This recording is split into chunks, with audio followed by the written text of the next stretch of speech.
Our experience in North Inland and in fact National City has been the increased use of neighboring eateries and services, and that's been welcome in our two centers. But I'll also defer to April to talk a little bit about security. Certainly, Supervisor Roberts, Chairwoman. The design obviously will incorporate safety, but there will also be 24-hour security services provided on site to ensure that the facility and the grounds are safe and the neighborhood is safe. So throughout the evening and the hours when we're closed, there Correct. will be a security presence, much like this building in terms of, okay. You know, another item that frequently comes up is the community space, community meeting space. We have a need during work hours, obviously, for conferencing and other things. The evening hours, how do we deal with that? Will the facility, the meeting facility, the community rooms, if you will, be open to the public, and will there be some type of reservation system in place? Supervisor Roberts, the reservation process that we do currently in our facilities was managed by the county staff. We encourage the use both on weekends and evenings. We make that available now. When we've opened our Live Well centers, particularly the North Live Well Center in Escondido, we saw an absolute rise in the number of meetings in space. Some that were already meeting, and then additional meetings that were taking place in the various collaboratives. We would welcome that. We want to honor both what's been happening at the Chapman Chavez Center, and in fact, perhaps provide the modernized conference room space for these meetings and allow that access. That's right. We'll be taking reservations and for the public and the city, and anybody who wants to use it on an as-needed basis during working hours if it's available, and after working hours. And we'll also have the security there, and we'll have audiovisual and other support services as well to support that at lower non-housing. You made reference to the murals. How does the space that we're going to provide, how does that compare with what's The space is not quite double. It'll be about 4,000 usable square feet that can be severed into different sections. There will also be a set aside. Say severed, you're talking about partitioned? Yes, sir, partition. Okay. And there'll also be a separate 400 square foot meeting conference space that's integrated into that area. Okay. You've talked about the murals, and are there anything else that's going to be done in terms of making that historic connection? Well, we'll engage as our normal process with a art consultant, and then we'll engage the community in how they would like to represent their heritage inside the facility. So that will be part of our process, yes, sir. Okay. You've shown a conceptual design, but you're talking about a design build, which means that actual drawings and the design is in some ways off. Right, we won't start the design till this spring. I'll be interested in seeing those, even though I'll have a different role there. But of course, is the committee going to have a chance to be able to comment on that? I mean, we're not just going to go out to bid and say, there it is. Absolutely. We're building it right now, some interfaces for them to comment on the basis of design, so they'll be able to shape what our Some RFC of the Google reviews that these other Live Well centers have opened up in San Diego. First one is Liz Gonzalez says, "Fire everyone. This has to be the largest group of idiots ever employed by this government office since the beginning of our nation." Herbert Garza says, "They don't care about other humans. Nice to see an organization that they don't even care about what their main service, which is about caring for other patients." Adrian Sevilla says, "This organization is a scam and a fraud. Keep your family away." That'll be all. Thank you. Thank you. Madam Chair, it would be helpful to me if people would indicate, as other speakers have, whether they... The San Diego City Council adopted a Encano Community Plan update, which does not address the current needs for land use designated to attract new businesses, long-term employment opportunities, and new commercial services beyond the ground floor, which is mixed use, which has not been successful.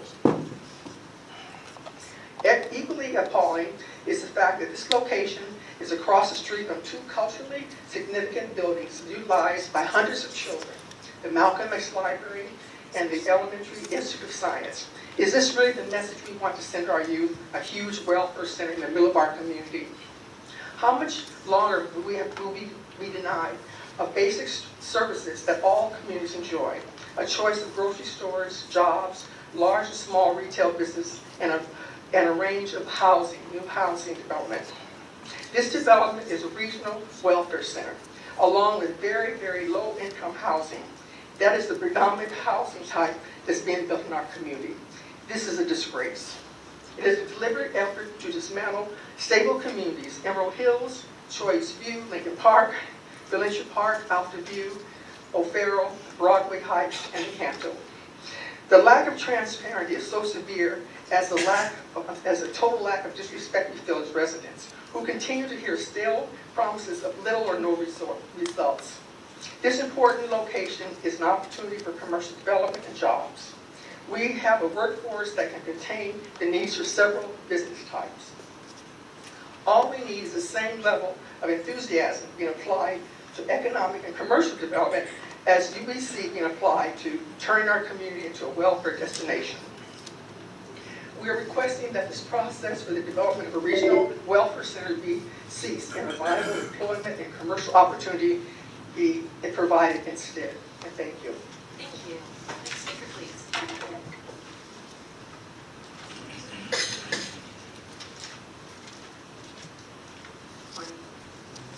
Good morning I am Letitia Flynn. I am a resident of the 4th District. Good morning to you all, the Board of Supervisors and other county officials.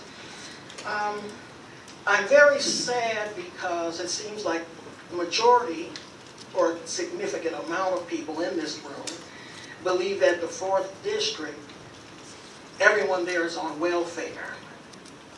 Now, I've heard all these things about how good this center will be and everything, but that area was originally designated for cultural, small business, and retail, and light industrial. Now, you've got two institutions, the Malcolm X Library and Elementary Institute of Science. Kids are coming out of there feeling good positive self-image, and then you look across the street and there's a welfare center, which is basically what it is. And that's just a constant reminder that no matter what they do, they're still second-class citizens that need some help. What we need in the 4th District is market rate housing, more than one grocery store, other facilities that other neighborhoods who may have these little well centers, they're on board. They've got everything, flourishing communities. We can't even get on board to get basics. So I think we need to take a look at that. Building that center will just muddy the waters. We don't even have basic services that we need already, and then you go plunking that down. I'm not saying it's anyone's fault, but it is not needed now and in the 4th District at all. Thank you. Thank you. Next speaker, please. Good morning, I'm Kathleen McLeod. Before I begin my prepared words, I have to comment about your outreach for this center. You're saying it's been going on for 3 years. This is the first time we've heard that the planning has gone on for 3 years. I've been active in the community planning group, the Choice Valley Community Planning Group, for 18 years. This has never been brought up except for a couple. That's a government recognized group. And this project has never been brought up to there before the last couple of months. And Supervisor Roberts, where's your staff been? I could count on one hand the times your staff goes to that community planning group. The assembly offices go every month, but local county government can't bother to show up in my neighborhood? Now let me get on to what I had to say here. I just had to get that off my chest. I mean, I've been in that community since 1980. I'm a retired county employee in public health. I retired in 2000. Since then, I've been very involved with my neighbors and residents in turning our community around.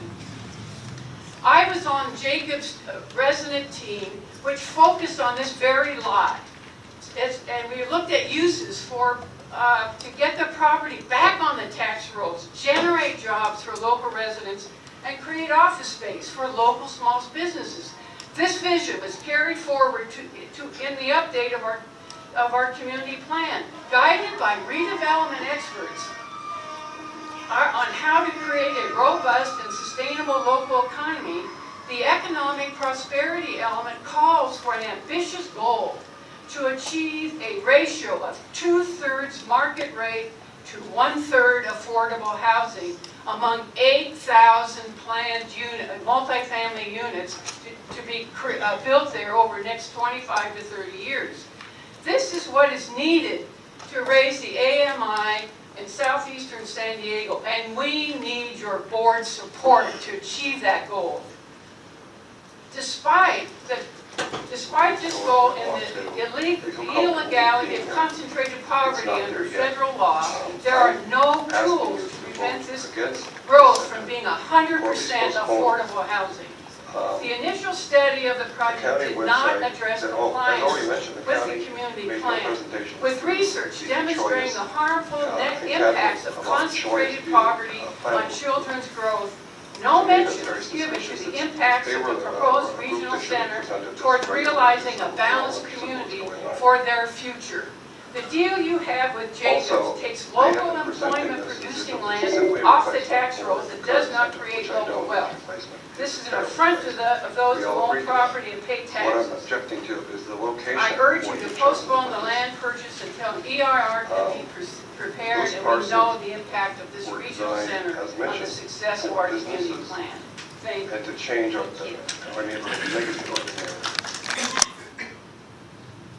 I'm concerned that the Jacob Center is going to sell all or most of their plots, parcels to the county without telling anybody. There may be further annexes for the county or other things associated with the county, which will not bring any money into our neighborhood. I've been to 3 of the centers. I went to all 3 of them to see what they were like, and I liked them. There's nothing wrong with them. In fact, the nicest one was in Escondido. That one was the best. Beautiful location, beautiful rooms. I have no problems with the Livewell centers in general. But they were all in major industrial centers with other major buildings nearby.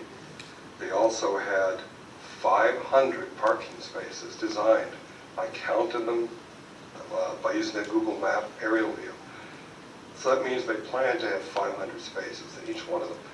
We don't have 500 spaces designed for the Southeastern, which means they're going to be parking across the street in the Malcolm X Library, or they're going to be parking on the streets.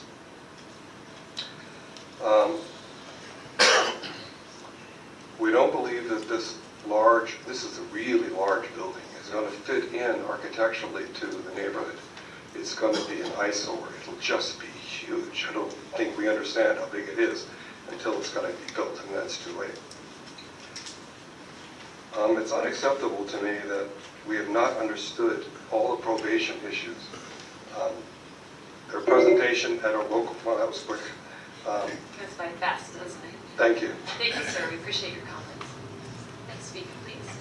As the next speaker is approaching the podium, I'd like to call for the following 5 speakers: Sheila Dine Arthur, Michelle Price, Eddie Price, Osborne McFarland, Eileen Osborne Carr.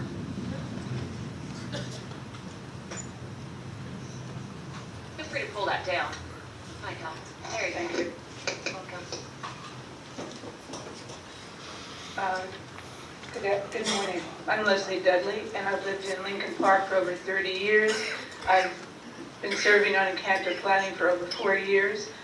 I'm aware of the violence in our community. I've seen a 16-year-old on our street gunned down on his way to school, so I know what a vulnerable community I live in. But I like the community, and I like the people. I urge you, though, to postpone the vote on Southeastern Livewell Center until the county addresses the issues raised by Mr. Grury's letter. Our community has only been aware of this proposed regional center for less than 3 months. Oceanside knew about their center since last summer and is still not passed. and they're still doing mitigations. We need that time also. Our community's children's population is above the national average. When the center opens, over 16,000 vulnerable school children will be walking past this center and the people it will bring in. The map I have here of our school systems, you can see, we have a dense area of school children and schools. In fact, that's probably our biggest production that we have is children. And they're very vulnerable, and I really want you to think about the center and how to protect them, because that's the main issue. When the Elementary Institute of Science and Malcolm X Library, which is directly across from this center, is used by our schools and our school children. And it may destroy those centers. That's what we're afraid of. Residents may become victims of criminals that are brought in from other communities, supervised by the parole department. When you saw the map of who's coming in from probation, it was actually not our community. It's actually, if you look at the map, it's on the other side. It's more towards the ocean. It's not, we're going to be getting a whole range of people that don't live in our community who will stay there and could be predators. Our community needs work, not welfare. We had hoped that this area would be used to create jobs. Our community plan called for this site to be used for businesses, to bring in jobs, not welfare. Tax revenue, not a service-related facility. It is not going to fund the parks, the police stations, and fire stations we so desperately need. Therefore, we ask the board to consider other sites. Other Live Well centers are in industrial areas, not near homes and schools. We already have homeless. We think more will then camp out along our creeks, railroads, tracks, and the wildlife sanctuaries directly across the street from Market. And I'm sorry, I'm done. Thank you. For listening. Good morning, everyone. Good morning, my name is Michelle Price, and I am continuing my mother, Gloria McCautry Harris's legacy of getting involved in my community. I worked for 23 years at UCSD Healthcare, Scripps Clinic, and Qualcomm. But I had to leave my neighborhood daily to learn how to become an entrepreneur because I couldn't learn from any of the nonprofits that I knew. Now I have to leave my neighborhood to have business meetings, and I have to drive anywhere from 10 miles to 40 miles up to Carlsbad because there are no business conference centers. There's not even a copy center in my neighborhood. I can't invite any of my friends in the North County to come down to my neighborhood and have a business meeting. I respectfully ask that many of those in favor, how many of them actually live in close proximity to where this building is, not work here, and drive home to Scripps Clinic and La Jolla. I grew up in Valencia Park, Skyline, and Cano, and for the past 44 years in Emerald Hills. My friends and I was 14 when we moved to Emerald Hills. My mother said it used to be called the La Jolla of southeastern San Diego. My friends and I used to sneak out of our bedroom and walk around the community at 2 a.m. in the morning completely unafraid. All right, we weren't afraid. I watched it go from the La Jolla of Southeast in the 70s to seeing the effect of drugs and in the 90s and the early 2000s. But today, Emerald Hills is a diverse neighborhood with young people who once again can push their baby in a stroller while they take an evening run. In fact, my newest next door neighbor, Scott Wistowski, is an institutional investor with Merrill Lynch. Scott wants on the record to show he's in opposition, but he couldn't be here because he had to be at work, like all the rest of the neighbors. What kids see, they can be. What are our kids seeing they can be with this regional mega welfare center? How to live well on welfare or be on parole or be mentally ill and homeless or drug addicted? They deserve better. We have just seen our property values go up a little, as Ms. Arthur said. This regional welfare center will drive the property values down. Yes, Jacobs has the right to sell their property, but they're spending our taxpayer dollars to build it. In addition to taking us on tours of other county centers, I invite you all to come walk our current neighborhood and see the impact this would really have. I urge you to postpone your vote today and instead commission a real environmental impact report. We want work, not welfare. Thank you. Thank you. Please give Lynn an applause. I appreciate it. I'd like to, as the next speakers approaching the podium, I'd like to call forward the final speakers in opposition, Patrice Baker and Herman Collins. Hi, my name is Eddie Price. I'm just a black man. I haven't written down anything, so I have no idea what I'm about to say. And I cuss a little bit, so don't get offended. You know, there's been a lot of talk about welfare, and it's the name Live Well Center, and there's a lot of people in that community, and I live in that community, by the way, that want to live weller, right? Weller is a new word. I'm living okay, but I want to live better. And this doesn't provide any services for me, right? It doesn't provide access to any services, whether it's entrepreneurial services, whether it's organizational services, or whatever else that community needs as far as the middle class people that live in that community. It's all about welfare, and that's all you hear. I also haven't heard about the people that live under the bridge at Euclid and Market. There's a family, working families, right now today, that live under the bridge, right next to the Tubman Chavez Center, and I haven't heard a word about them. I've heard about a box of Live Well centers that you're going to plop down in this community like you plop down in other communities, and it works in other communities, but I haven't heard the impact to the rest of that community. I've heard about Malcolm X Library and the Elementary Institute of Science, but what about Lincoln High? What about the other communities? You know, I've heard the word impact, I've heard the word investment, and I've heard the word customers, which I really didn't like. As an investment, we really need you to not think of us as equal to these other communities. We want to increase our equity. We want you to come in there and think about equity, not equality. We did it over here, so it should work over there. That's not going to work in this community because some of the people in this community that I live in, we like to fight. That's what Brian or Barry Pollard said earlier. We like to fight. And we want to be taken care of. We've been jacked before. You know, I do a lot of work in environmental and energy. I work for the city of San Diego. Well, I don't work, but I contract with the city of San Diego for workforce development to provide solar installers.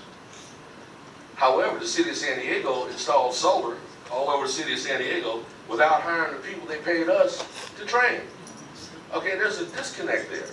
And so, you know, before I can really give my approval of this, and I'm just one man, so I don't know, you know, how much that'll make.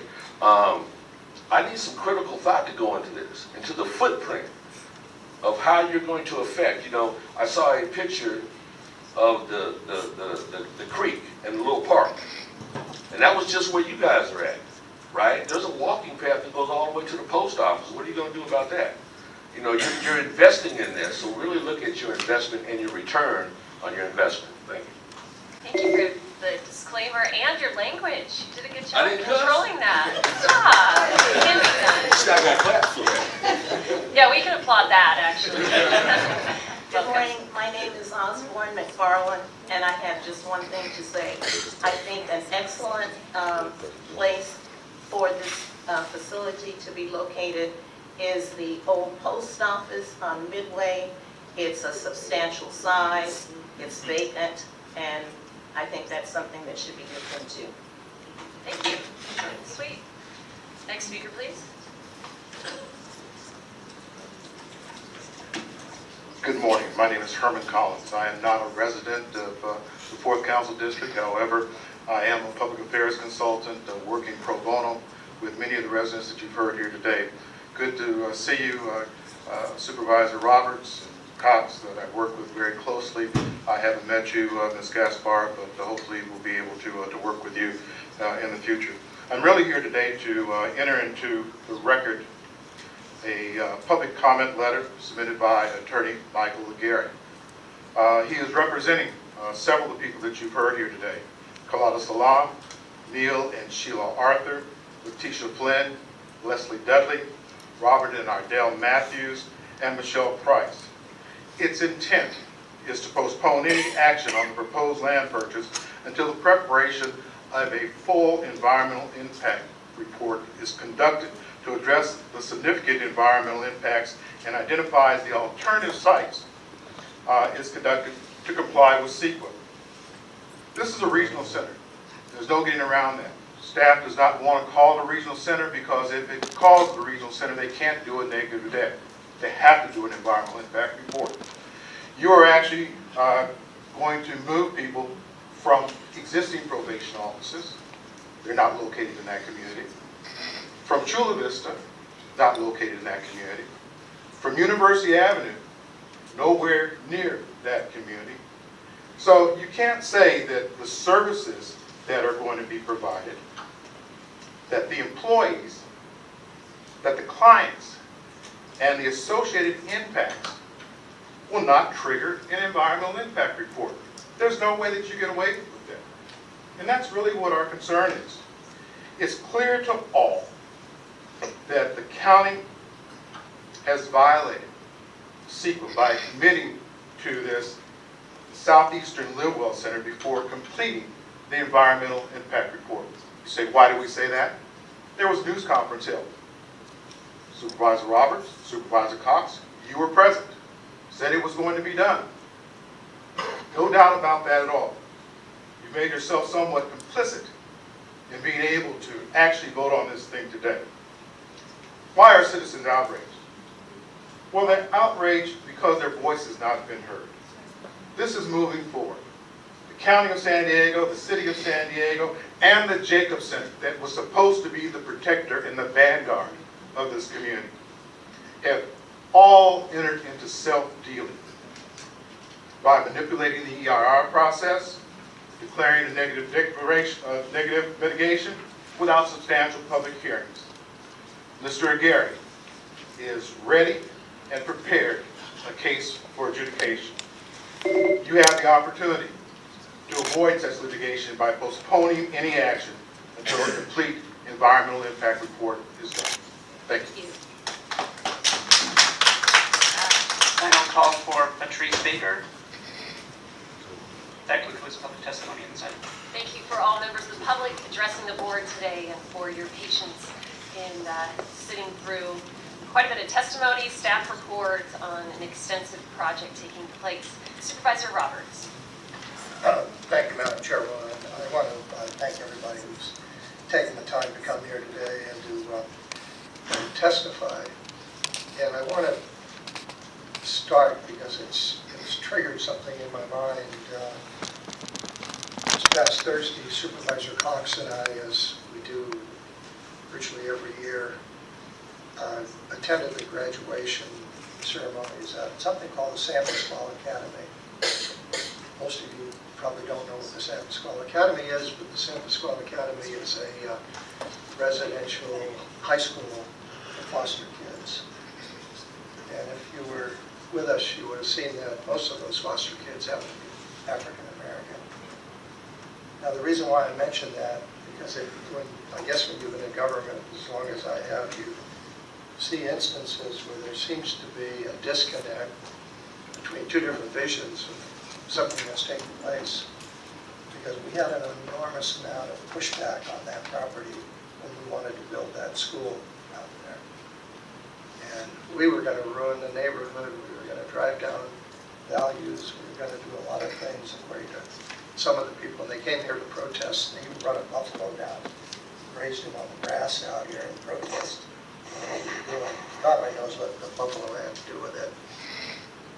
But I mention this because it was clear that we had a dream and a vision that was different from what they were thinking that we were doing. And as I hear some of the terminology and some of the charges in effect, I feel like there's almost two different projects we're talking about. And let me share with you, somebody said that, well, the Live Well Center in Escondido is pretty nice. The Live Well Center in Escondido was created out of an old Gemco store. Some of you might remember Gemcos. I used to build Gemcos at one time. They were a lot bigger than this. It's over 100,000 square feet, I think. We made some changes. I don't know if we stole any of the, reduced any of the footprint. They ran over 100,000 square feet. And I mention that because we took a commercial property and changed it. It wasn't an industrial property, it was a commercial property that became our Live Well Center there. And it serves all sorts of people. The veteran services there are fantastic. Okay. There are things that that people are not acknowledging in their comments. But because I can remember the pushback we had at the San Pasquale Academy, and I remember the pushback we had, I helped to start the Veterans Village, and the neighboring property owners, oh, this is going to be the worst thing that's going to happen to us. You're going to bring all these veterans and services into our area. You know, this is a terrible idea. We bought an old motel to do that, and it was a real mess, to say the least. And we started, and today, either San Pasquale Academy or the Veterans Village, nobody in those areas would ever suggest that those things haven't worked out for the better of the community. But we started with different visions, and I sense that there's something in the criticism here that is along those lines. I'm an architect by profession, and I will share with you, over 40 years ago, I had a client that wanted to build on this property. He wanted to build an industrial project. That would be so out of character with what is happening in that area today, that it would have been, it's probably the best thing that never happened, that the property get developed as an industrial use. Although I hear speakers today testifying that maybe that, you know, that's jobs. Well, this building's going to create a lot more jobs. There's going to be a lot more people working there. And there's no reason why those people can't be, hopefully, people that will be employed there and come from the community as we move forward. I think that a Live Well Center is more than a welfare center. And for any of you that visit the Live Well Centers, I think you'll see that. And there was a suggestion maybe we ought to go to the old post office over at Midway Drive. Well, there's a lot of reasons, but I'll tell you, we are looking at a Live Well Center at the corner of Rosecrans and Pacific Highway. And why? Because you know what? It's right across the street from a trolley station, and it's an area where these services could be held. And we have on that property, we have a psychiatric hospital. Do you know how hard it is to locate a psychiatric hospital? If I said, we're going to put some of those services on this site. Well, we're going to redo that property. We're going to rebuild, because we have an old commercial building on that property that used to be a white front store. We're going to tear it down, and we're going to redo the entire property, and we'll keep the psychiatric center. But we're going to have a Live Well Center there also. So this isn't something we're just dropping on select neighborhoods. And the vision is that these are things that are needed on a county-wide basis. They're needed centrally, they're needed, you said, in Escondido, in National City, and other places. The response to those that we've done so far has been, if anything, supportive and positive. And I am just as confident that that's what will happen at this site. We're going to offer services that aren't available in that area. We're going to make it convenient for people to be able to access county services in a way that they can't. And there are people that use those services. We're also going to be making other properties that are going to be, the functions being accommodated in this proposal, those other properties will be opened up, and we'll be developing affordable housing on some of those. I'm spending a lot of time on affordable housing today. The pushback we get on affordable housing is incredible. I didn't realize affordable housing was a bad word. Maybe because I grew up in affordable housing in Lima Vista when it was all government housing. And it's working families that need housing. And in today's world, we're not doing that. We're not providing for people. And if you want to look at one of the root causes of the homelessness, it's because we don't have an availability of housing, and the housing we do have is pricing people out of the marketplace. And to some extent, this project will allow us to start a series of moves that will result even in helping in that respect to create housing. I wish I was going to be here, sitting here, so I could be intimately involved with the architecture. Our staff knows I like to build things. We've done a lot of things, a lot of reconstruction and redevelopment of county buildings. We inherited, when I say we, the few of us who have been here for quite a while, inherited a lot of old dilapidated buildings. And I'm really pleased to say that during our tenure, we've changed that playing field dramatically. We've rebuilt, and we've rebuilt to a quality that you won't see in many governmental organizations if you go to some of the facilities. And we've sold our property in some respects to develop other community facilities that nobody ever imagined that could have been present. And it's turned out, I think, with the lack of criticism and the recognition that these things have turned out well, I feel very comfortable in leaving this, at least during our tenures here, that we've done something good and we've done something good for the community. I feel very comfortable that when this project is open and when it's operating, it's going to have community support rather than community opposition. I do want to see it done right. I want to see the design done right. I know we still have a lot of process to go through. I'll be keeping an eye on this, and I'll haunt you guys forever if you don't. But I have confidence that it will get done right. Because there's a different culture that's at work here that was here perhaps 25 years ago or 30 years ago at the county. I want to see this go forward because there are people that need these services. And they're not just here in this community, as I said. I'm working very hard to bring about the changes at the corner of Pacific Highway and Rosecrans Street. And we've done things in those communities. We have a center that we established there where the people that are coming out of prisons are transitioning in society. That's not what's going to happen at this project. It's going to be different. But it's easy to look at in isolation of what's happening in the bigger picture. And the bigger picture is we're moving forward, we're doing things different. We are trying at the best of our abilities to help people. And there's people that need help. There's people that need a helping hand. We need the comments that were made on how can we incubate, how can we increase not just directly but indirectly the training and employment and things like that. I want to see those things be, to the extent we can, be a part of this project. So I feel comfortable that our staff has done a good job.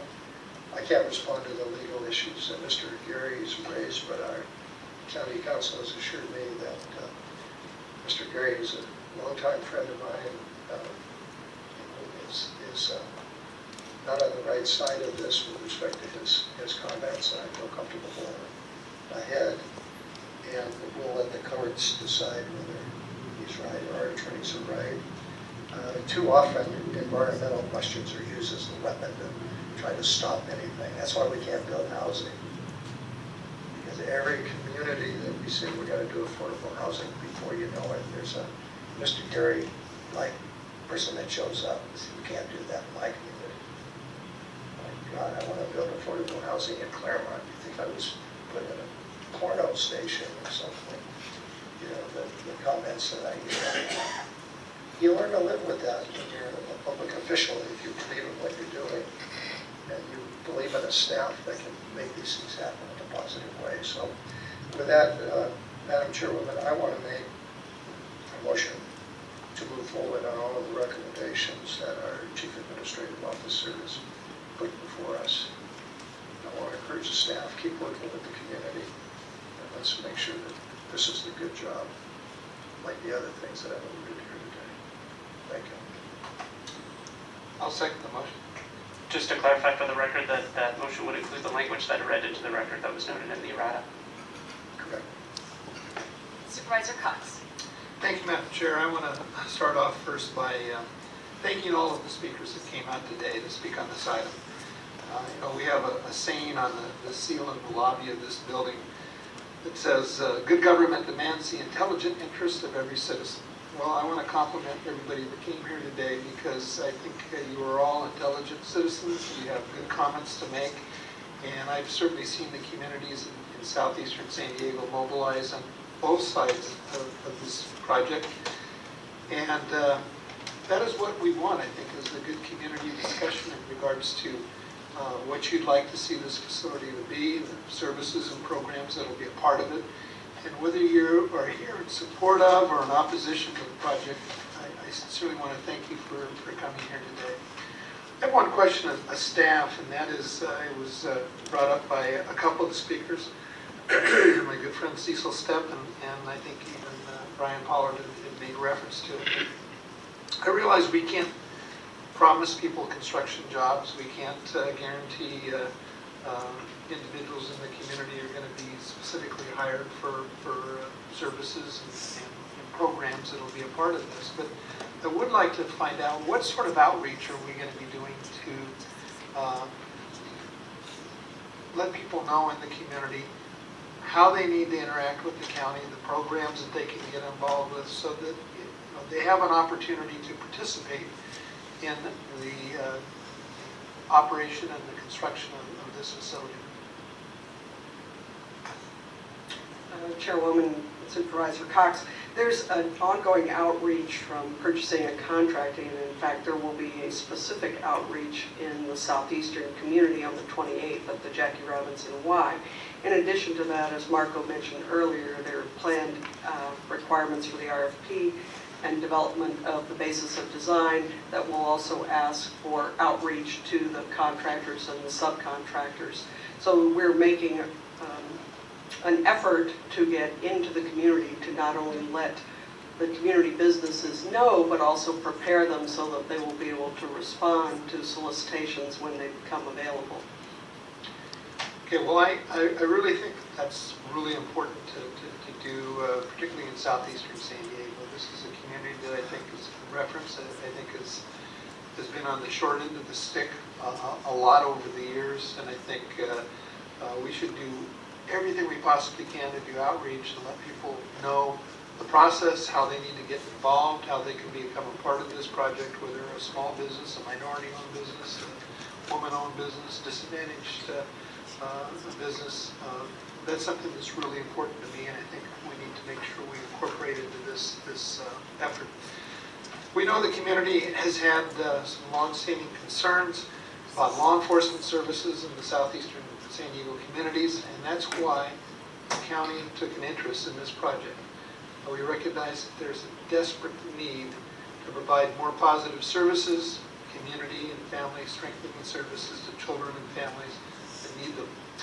Addressing disproportionality in both the quality and the type of services has been the focus of our CAO, Harlan Robbins-Meyer, Supervisor Roberts, and myself, and our staff. I'm very proud to see this project incorporated into our capital improvement needs assessment list for this coming years. This demonstrates a $74 million investment in the well-being of residents in this community, and by 2020 this building will be shovel ready. Our current facilities are certainly outdated, they're undersized, they're spread out in a variety of different locations, making it very difficult for families seeking services in their neighborhoods. The goal of this center is to serve the 80,000 residents in the area who already use these services. They deserve easy access to quality county services that are going to provide the overall health and safety of the community in their own community.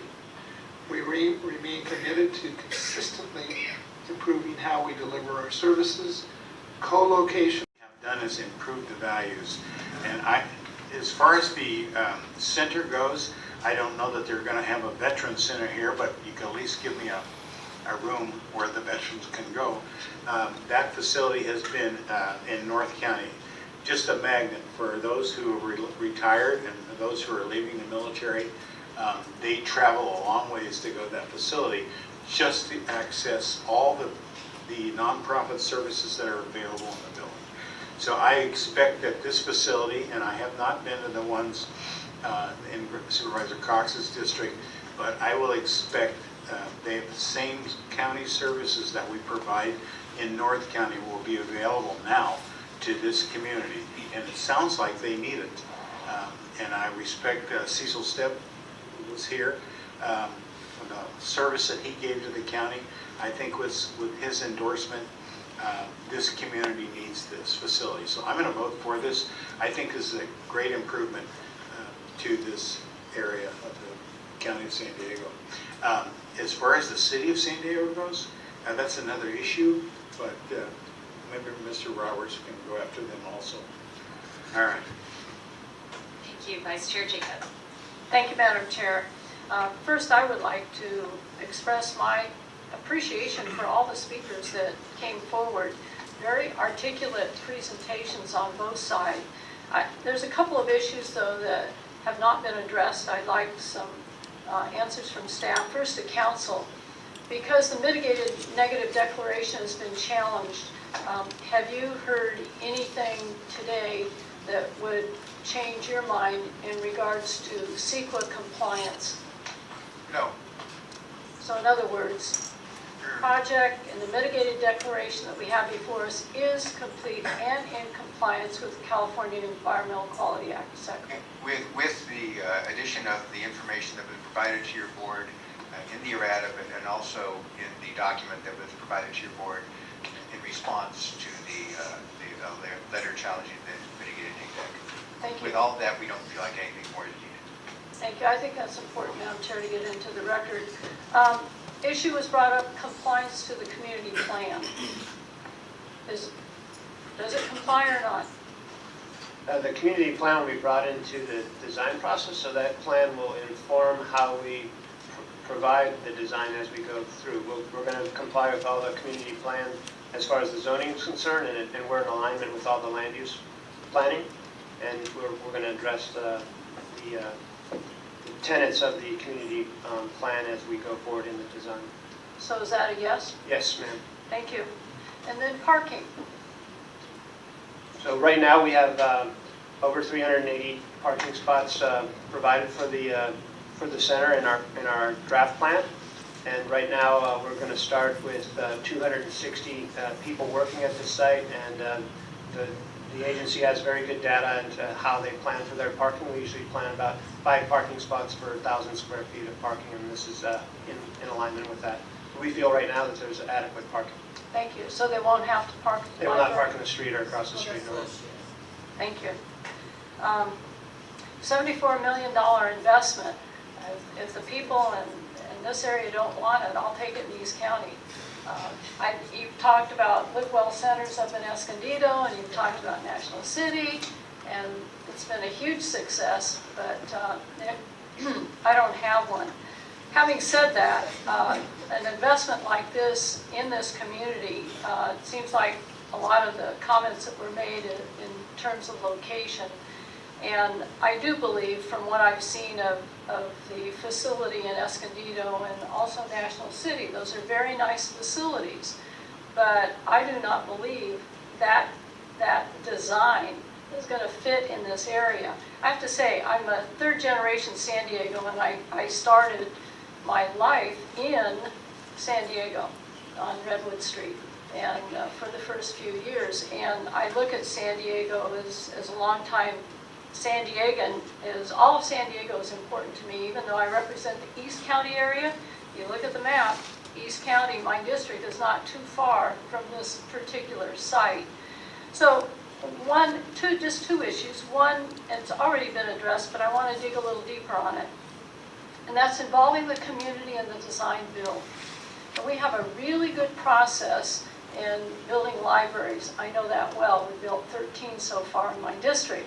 And it involves a team of representatives of the community that really want to engage, roll up their sleeves, and be involved. And you indicated, Marco, from the design, from the RFP, on that whole process.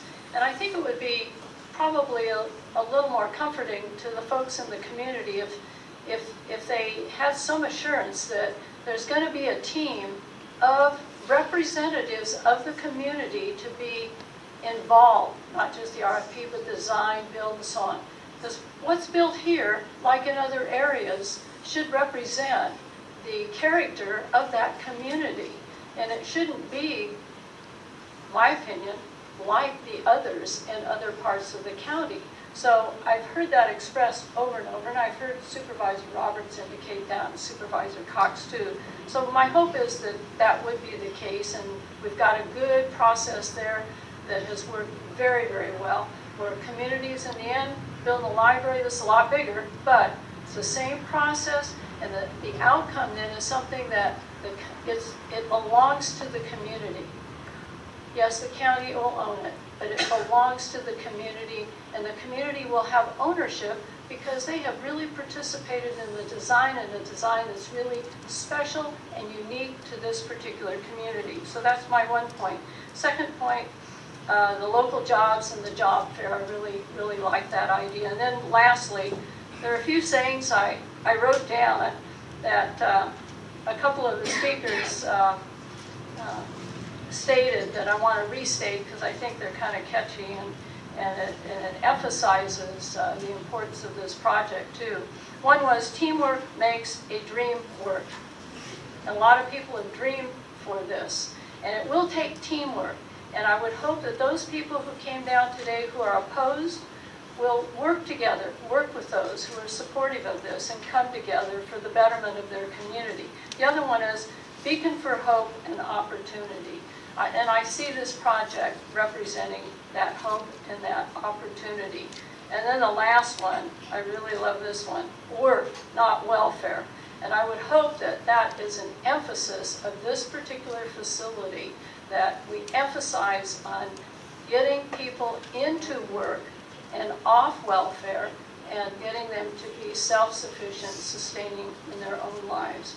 So I really believe this is a great investment, and I certainly will support this project and the motion on the floor. Thank you. Thank you very much for your comments. Work, not welfare. It is interesting that in 2010, San Diego County fundamentally changed the way that we do business. And that's live well.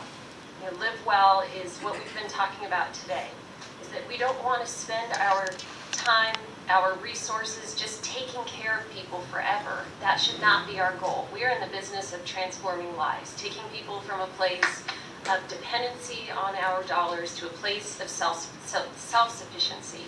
And that's happening every day in these Live Well centers. So I'm happy that some of you have been able to come out and visit. If you haven't had that opportunity, please come out and see me. My office is actually in the North County Inland Live Well Center, where I get to see lives being transformed each and every day, not people being taken care of forever by county government. That is not the goal here at all. At the same time, make no mistake, these facilities should not be the same.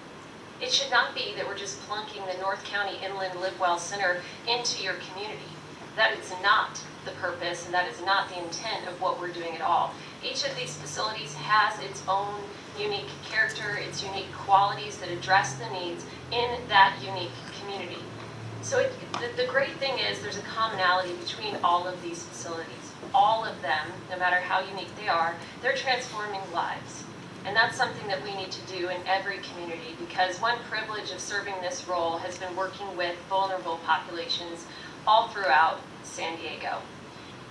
Even in well-to-do communities, we have vulnerable populations of people. We have problems, we have challenges that if left unaddressed will intensify.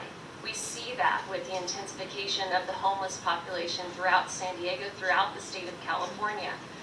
One challenge that we've had is getting to the root cause of those cases of homelessness, for example. Until we do that, until we address these root causes and do the difficult work, individuals will not be strengthened. They will not be on a path to self-sufficiency.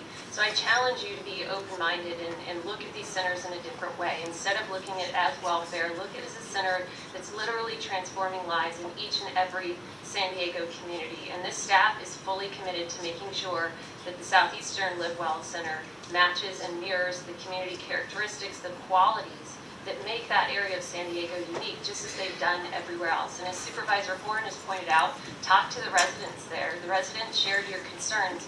You have every right to express concerns, express support, because this right now is an unknown to you. But if you go back and visit all of these communities, you'll find the opposition there that's changed their mind.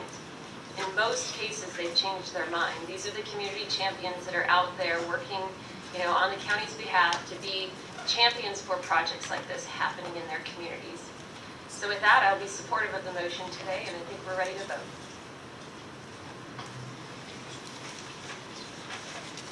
Chairwoman Gaspar, that motion passes unanimously with all board members being present and voting aye. That concludes business before your board this morning.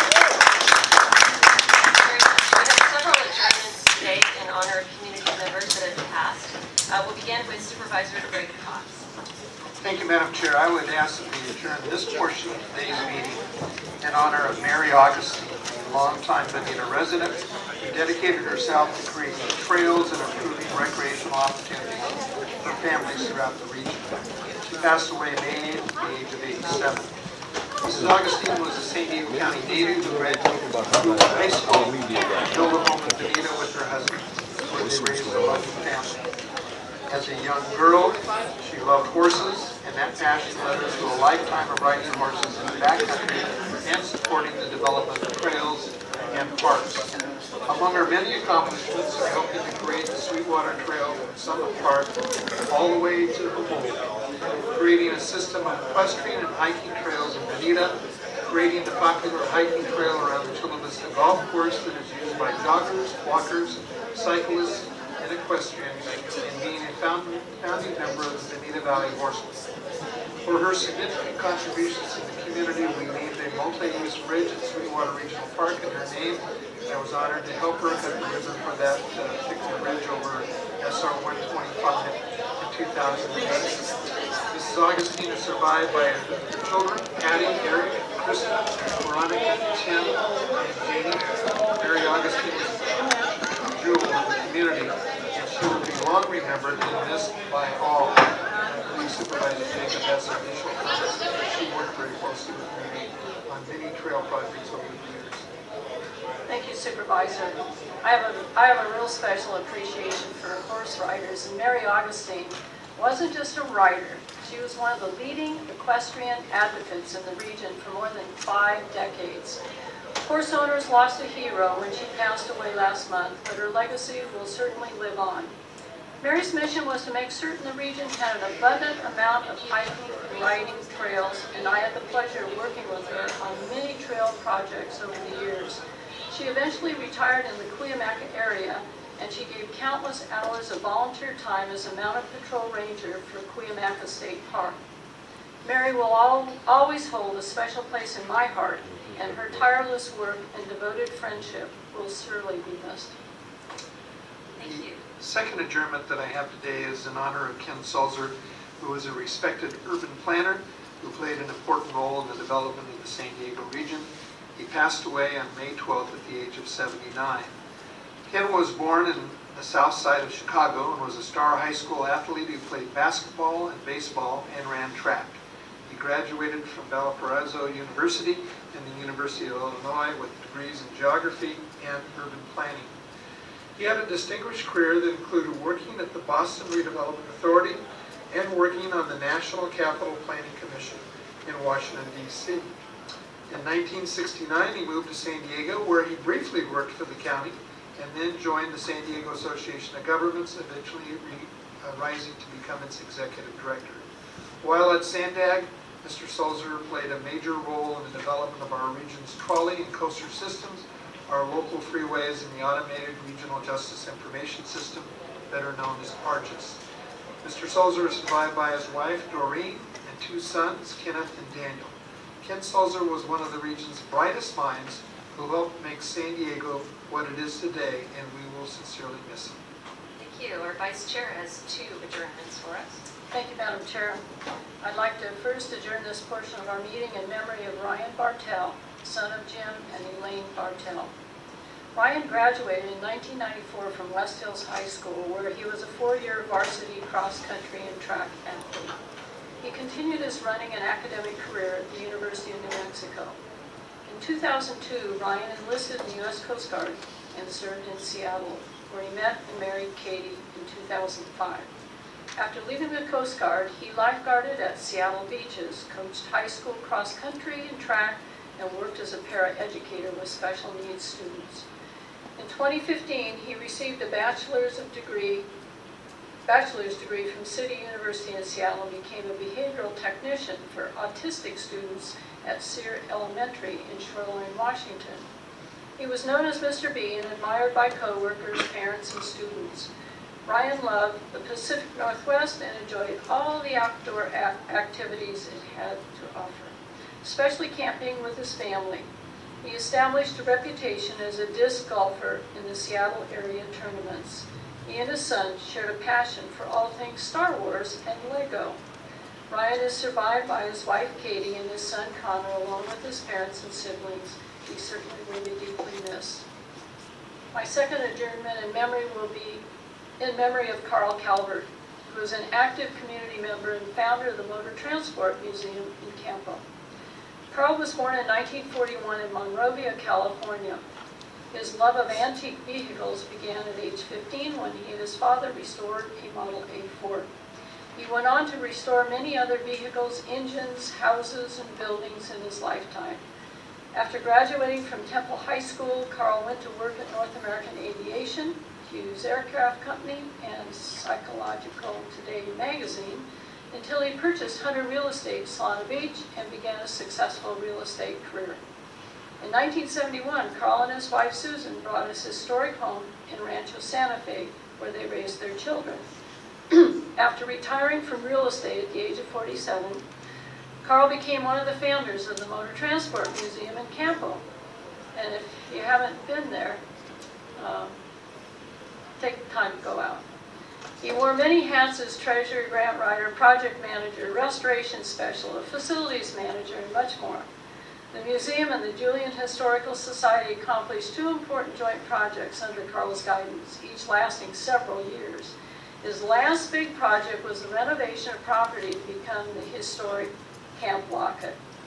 Carl remarried in 1989 and spent 28 years with his wife Ginger as they traveled throughout the U.S., Canada, and Mexico. Carl never lost his curiosity for life, his love for his family and friends, and his vision for the next project. He is survived by his children, Teresa, Marcel, Jeff, and Bill, and 4 grandchildren. We thank Carl and his family for his service and all of his contributions to the community. Thank you, Madam Chair. Thank you. Supervisor Roberts has 2 adjournments for us.